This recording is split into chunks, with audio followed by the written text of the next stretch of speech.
Você sabia que no século XIV, antes de Cristo, um faraó revolucionário decidiu construir do zero uma nova capital para marcar uma mudança radical na história do Egito? Essa cidade era Amarna, e sua história tem uma conexão surpreendente com a conquista da Terra Prometida. Vamos viajar no tempo e desvendar esse mistério. Mas antes, não se esqueça de se inscrever no canal, deixar seu like e ativar o sininho para receber mais conteúdos fascinantes sobre a Bíblia, arqueologia e história.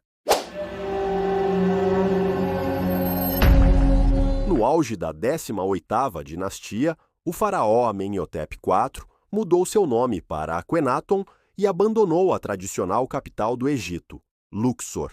Ele construiu a cidade Akhetaton, que significa o horizonte de Aton, e que foi construída na margem oriental do rio Nilo, em homenagem ao deus Aton, que atualmente passou a se chamar Amarna, um nome árabe moderno. Isso foi considerado uma revolução religiosa e política. Akhenaton foi considerado o primeiro monoteísta registrado na história, embora existam discussões sobre isso. Mas seria ele realmente monoteísta, acreditando apenas em Aton, ou seria apenas um monólatra, adorando apenas um deus sem negar a existência de outros?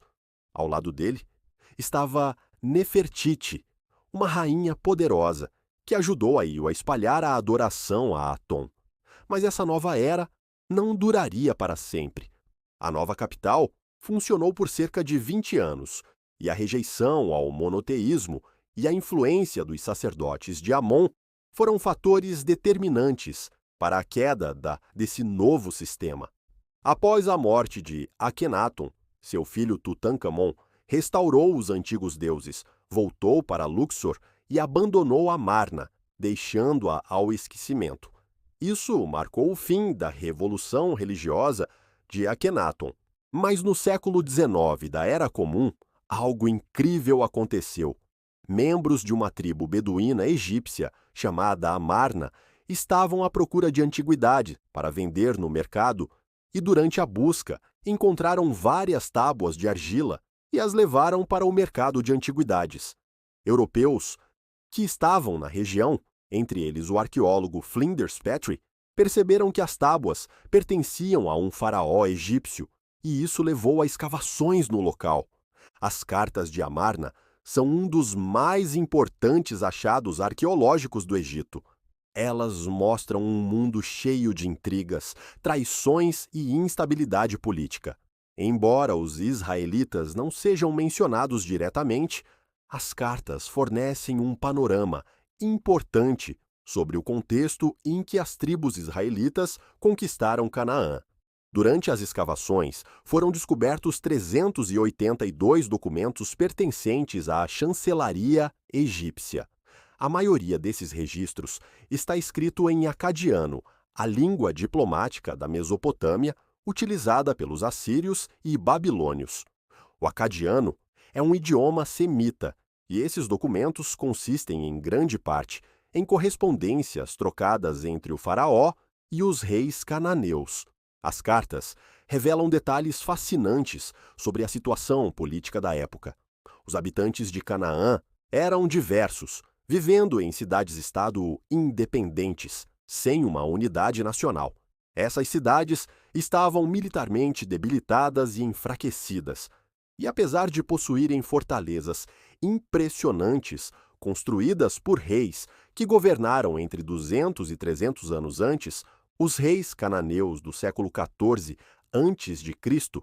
estavam fragilizados por dois motivos principais: o domínio egípcio sobre Canaã e as constantes guerras entre as próprias cidades-estado. Alguns reis cananeus escreveram ao faraó egípcio pedindo ajuda, temendo que tribos nômades conquistassem suas cidades.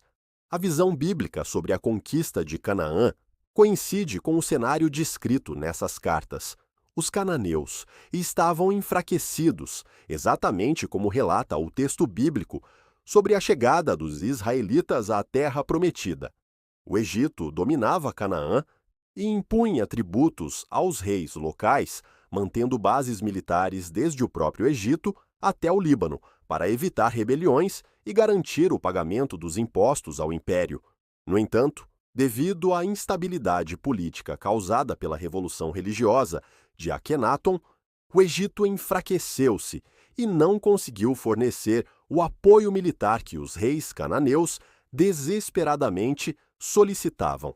Muitos estudiosos concordam que esse contexto pode estar relacionado à conquista da terra prometida pelos israelitas. A ajuda militar pedida pelos reis cananeus ao faraó pode indicar que a tribo nômade que ameaçava suas cidades era, na verdade, o exército de Josué. Curiosamente, até Jerusalém aparece nas cartas. O rei Abieba, o rei de Jerusalém, escreveu ao faraó pedindo ajuda contra invasores. A cidade, que ainda era um pequeno reino cananeu, segundo as cartas, sofria ameaças constantes de grupos nômades. O nome Abdi-Reba significa adora a deusa Eba, a principal divindade dos hititas. A Bíblia Sagrada, no livro de Ezequiel, confirma a origem cananeia de Jerusalém, afirmando que seus ancestrais eram amorreus e hititas. Já no livro de Josué, encontramos a narrativa da conquista da Terra Prometida pelos israelitas, um evento que se conecta ao contexto histórico revelado pelas cartas de Amarna. Registros egípcios e as cartas de Amarna mostram que Canaã estava militarmente fraca e dividida, e a ausência de uma liderança forte nas cidades-estado pode ter facilitado as conquistas de Josué. Além das cartas, inscrições egípcias mais antigas, encontradas no templo de Soleb, no atual Sudão, mencionam os Shasu de Yahweh. Os Shasu eram tribos nômades organizadas em confederações patriarcais que percorriam diversas regiões com seus rebanhos. Uma inscrição do templo de Soleb, datada do século XIV a.C., durante o reinado de Amenhotep III, menciona os Shasu de Yahweh em um cartucho hieroglífico. Esse registro indica que um grupo nômade ligado ao nome sagrado Yahweh habitava a região de Edom, que é a Seir, atual sul da Jordânia e norte da Arábia, sendo listado entre os povos estrangeiros inimigos do Egito. Vemos nas cartas que alguns reis cananeus relatam para o faraó egípcio que, por estarem muito enfraquecidos, temem que tribos nômades conquistem suas cidades. Essas tribos nômades, possivelmente incluindo os israelitas, eram vistas como uma grande ameaça à estabilidade da região. Essa é uma evidência arqueológica que sugere a presença de israelitas no território de Canaã nessa época.